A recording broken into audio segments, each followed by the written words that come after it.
Hello everybody, welcome back to my YouTube channel Mayank Dhankhar. और आज हमारी ईडीएम सीरीज़ का पार्ट 5। इससे पहले पार्ट 1 to 4 इसी चैनल पे अपलोडेड है, तो पहले जाके उन्हें देखना, देन पार्ट 5 कंटिन्यू करना। आज की वीडियो में हम अनदर 20 इंपॉर्टेंट ईडियम्स कवर करने वाले हैं। एक्चुअली आज हम 20 नहीं 25 ईडियम्स कवर करने वाले हैं। Secondly, remember while doing relate in daily life. Idioms को आप याद कर सकते हो अपनी डे टू डे लाइफ में रिलेट करके कैसे याद करना है। वीडियो में एंड तक बने रहो, सीख जाओगे। Focus on most common phrases.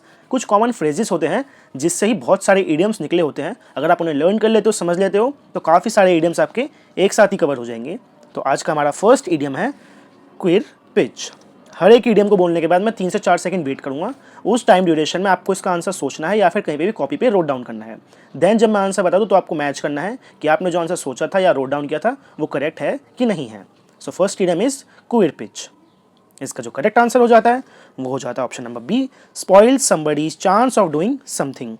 कोई बंदा कुछ करने की सोच रहा था। लेट्स सपोज आप एक कंपनी में काम करते हो और वहाँ पे आपका कोई कलीग है, वो एक बढ़िया प्लान लेके आया, बट आप ये चाहते हो कि वो प्लान सक्सेसफुल ना हो या फिर इसकी बात ना सुनी जाए, तो आप उसकी जो पिच है उसको ख़राब कर देते हो। आज ऐसा होता है ना कि बॉस को पिच प्रेजेंट करनी पड़ती है कि हमने क्या नेक्स्ट प्लान सोचा है या फिर हमारे प्लान में क्या चीज़ें हैं, तो वो आपने ख़राब कर दी।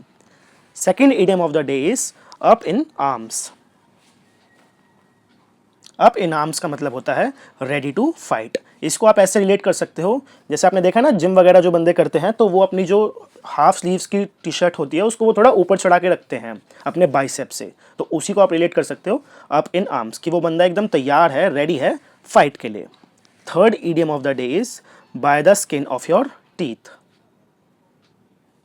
ओके, सो इसका जो करेक्ट आंसर हो जाता है वो हो जाता है जस्ट बेयरली। जस्ट बेयरली मतलब कि कोई चीज़ बहुत पास है। Bye the skin of your teeth, जैसे आपके टीथ है और उसके बीच की जो स्किन होती है उसमें बहुत कम गैप होता है, मतलब बहुत ही माइनर सा गैप होता है। सो उसी को हम बोलेंगे by very narrow escape. Okay, fourth idiom of the day is a cloud on the horizon. A cloud in the horizon का मतलब हो जाता है अ साइन ऑफ ट्रबल और डिफिकल्टी टू कम। इसको आप ऐसे रिलेट कर सकते हो, जब बादल जो होते हैं वो थोड़े काले काले से हो जाते हैं तो क्या होता है, ऐसा लगता है ना कि बारिश होने वाली है या फिर आंधी तूफान आने वाला है, तो उसी को हम बोलेंगे अ क्लाउड ऑन द हॉरिजन, की बहुत तगड़ी बारिश होने वाली है या फिर तूफान आने वाला है। आंधी से पहले की शांति है ये। Fifth idiom of the day is bite the bullet. Okay, so इसका जो करेक्ट आंसर हो जाएगा वो हो जाएगा फेस अ डिफिकल्ट और unpleasant situation. To shoot the bullet, यहाँ पे बुलेट शूट करने की कोई बात नहीं हो रही, आपको ईडियम्स के ऑप्शन भी एलिमिनेट करना आना चाहिए। रिवील अ सीक्रेट, तो ये भी बात नहीं हो रही। रिवील अ सीक्रेट के लिए आप यूज़ कर सकते हो let the cat out of the bag या फिर spill the beans. Heavy torrential rain, तो इसकी भी यहाँ पे कोई बात नहीं हो रही। Sixth idiom of the day is blow something out of all proportion. So blow something out of all proportion का मतलब होता है कोई चीज़ या फिर कोई एक्टिविटी अभी अभी हुई है जिसको आप बहुत बड़ा चढ़ा कर बता रहे हो। सो बस उसी को अब हमें ऑप्शंस में देखना है।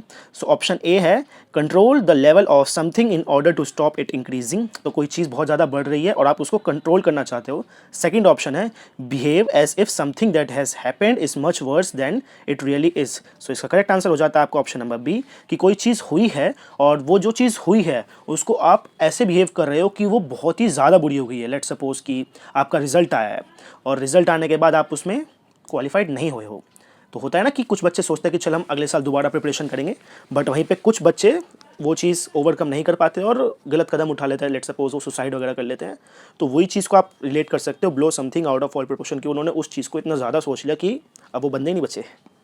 Seventh idiom of the day is to throw caution to the wind. So इसका जो करेक्ट आंसर हो जाता है वो जाता है option number D, to do something without worrying about risk. होता है ना कि बाहर हवा चल रही है, आंधी तूफान आ रही है, बट हमें क्या मतलब, हमें तो बाहर जाना है, घूमना है, खेलना है। इसको आप ऐसे भी समझ सकते हो, रिस्क है तो इश्क है। Eighth idiom of the day is up a creek without a paddle. So इसका जो करेक्ट आंसर हो जाता है वो हो जाता है in a troublesome and serious situation, कि इसको आप ऐसे समझ सकते हो, ये जो पैडल होता है, आपने कभी बोट राइडिंग की होगी तो उसमें आपको एक पैडल दिया जाता है, बट अगर आपके पास पैडल नहीं है, यहाँ पे विदाउट लिखा हुआ है तो उससे रिलेट कर लेना। अगर आपके पास वो पैडल नहीं है और आप किसी सी में फंस गए हो या फिर किसी रिवर में फंस गए हो, तो आप उस बिना पैडल के अपनी बोट को आगे नहीं बढ़ा सकते, तो आप एक ट्रबलसम और सीरियस सिचुएशन में आ गए हो।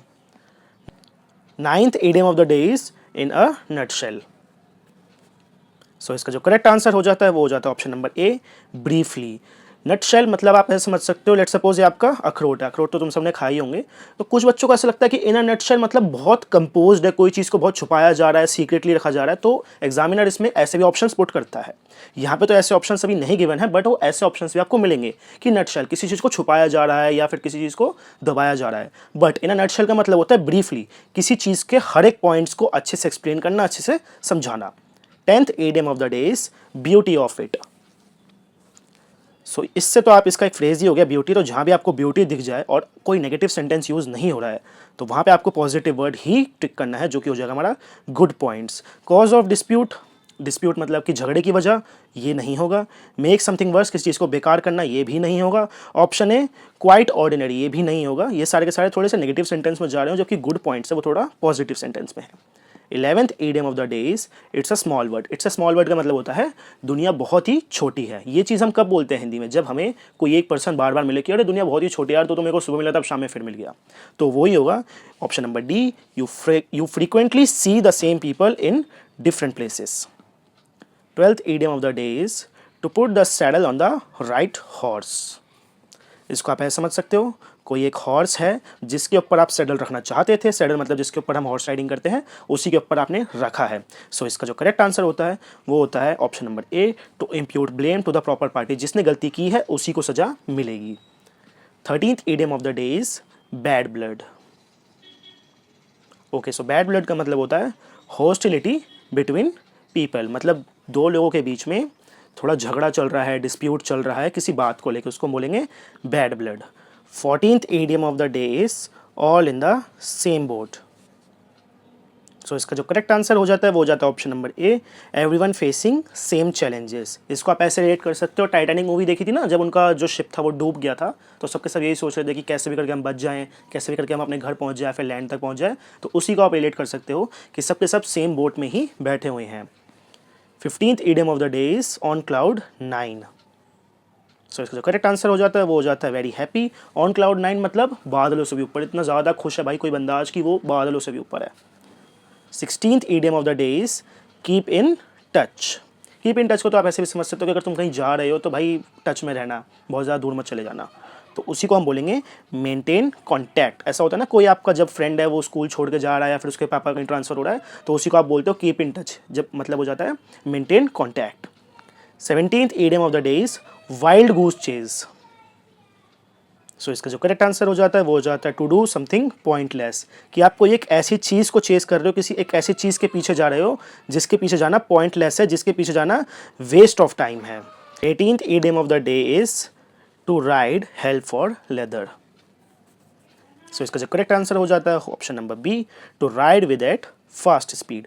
इसको आप ऐसे रिलेट कर सकते हो कि अगर आप बहुत तेज़ी से कोई चीज़ को राइड करोगे, बाइक वगैरह या फिर कार वगैरह, तो आप हेल में जाओगे। हेल मतलब नरक में जाओगे। तो भाई जब भी कोई बाइक कार चलाते हो नॉर्मल स्पीड में चलाया करो। चलाना भी है तेज़ तो थोड़ा ऐसी रोड पे जो थोड़ी खाली हो, क्योंकि तुम्हारे पीछे तुम्हारे घर वाले भी, तुम्हारे भाई बहन भी, तुम्हारे दोस्त भी हैं। 19th idiom of the day is in dire straits. In dire straits का मतलब हो जाता है in a very bad situation. 20th idiom of the day is hang on every bird. Hang on every word इसका मतलब हो जाता है लिसन वेरी केयरफुली। कोई एक चीज़ को बोलने के बाद थोड़ा सा रुको, चीज़ों को समझो क्या चल रहा है, अपने वर्ड्स को 100 बार सोच के बोलो। खैर 100 बार तो कोई नहीं सोचता भाई, पर एटलीस्ट 2 बार तो सोच के बोलो कि जो चीज़ तुम बोल रहे हो वो सामने वाले को कैसे फील होगा, कैसे हर्ट हो सकता है, नहीं हो सकता, anything. 21 idiom of the day is turning a deaf ear. Deaf का मतलब होता है कोई बंदा बहरा है। तो टर्निंग अ डेफ ईयर मतलब कि अपने कानों को बंद कर लेना। इसका जो करेक्ट आंसर हो जाएगा refusing to listen. 22nd idiom of the day is burn the midnight oil.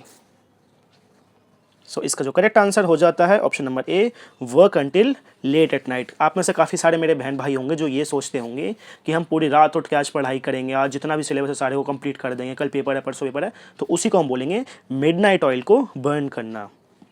23rd idiom of the day is rock the boat. Let suppose आप किसी सी शोर में या फिर रिवर के पास गए और वहाँ पे कोई बोट खड़ी हुई है, तो जब आप उसके ऊपर कोई भी पत्थर मारोगे तो वो मोशन में आ जाएगी। मोशन मतलब हिलने डुलने लगेगी। तो उसी को हम बोलेंगे डिस्टर्ब एन एग्जिस्टिंग सिचुएशन। इसको आप ऐसे भी समझ सकते हो, कोई एक बंदा शांति से अपना काम कर रहा है, उसको कोई काम दिया हुआ है उसके बॉस वगैरह ने, और उसके ऊपर आके उसने रॉक द बोट कर दिया है, तो मतलब वो जो बंदा है वो पूरा हिल गया, उसकी सिचुएशन हिल गई है। आके उसने उसे इतना काम दे दिया कि उसे समझ में नहीं आ रहा ये करे वो करे, anything anything.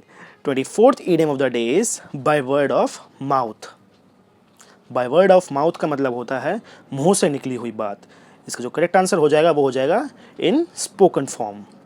25th and our last idiom of the day is pull yourself together. So इसका जो करेक्ट आंसर हो जाएगा option number D, calm down after an upsetting incident. कि आपके साथ कोई अपसेट इंसिडेंट हो गया है, मतलब कोई भी मिस हैपनिंग हो गई है, उसके बाद आपको अपने आप को संभालना है। पुल योर सेल्फ, आप अकेले भी खुद को संभालो या फिर आपके दोस्त वगैरह आपको संभाले, बट आपको खुद को संभालना है। ऐसा नहीं कि भाई इस बार सिलेक्शन नहीं हुआ तो अगली बार भी नहीं होगा। ट्राई करते रहो, होगा, बिल्कुल होगा, बस अच्छे से ट्राई करो। ये नहीं कि 1 घंटे पढ़ रहे हो फिर 1 घंटे सो रहे हो, फिर 1 घंटे पढ़ रहे हो फिर 1 घंटे सो रहे हो। एक ही बार में 4 घंटे पढ़ा फिर आधे घंटे सो लिया, फिर 4 घंटे पढ़ा फिर आधे घंटे सो लिया। खैर, आज की वीडियो में हमने अपने पूरे 25 वीडियोस कवर किए। इसका आपको जो PDF है वो आपको मिल जाएगा मेरे टेलीग्राम चैनल पे, डिस्क्रिप्शन में लिंक है, जाके वहाँ से ज्वाइन कर लेना। अब मिलेंगे आपसे कल एक और न्यू वीडियो में, तब तक के लिए खाते पीते रहो, खुश रहो, बाय बाय।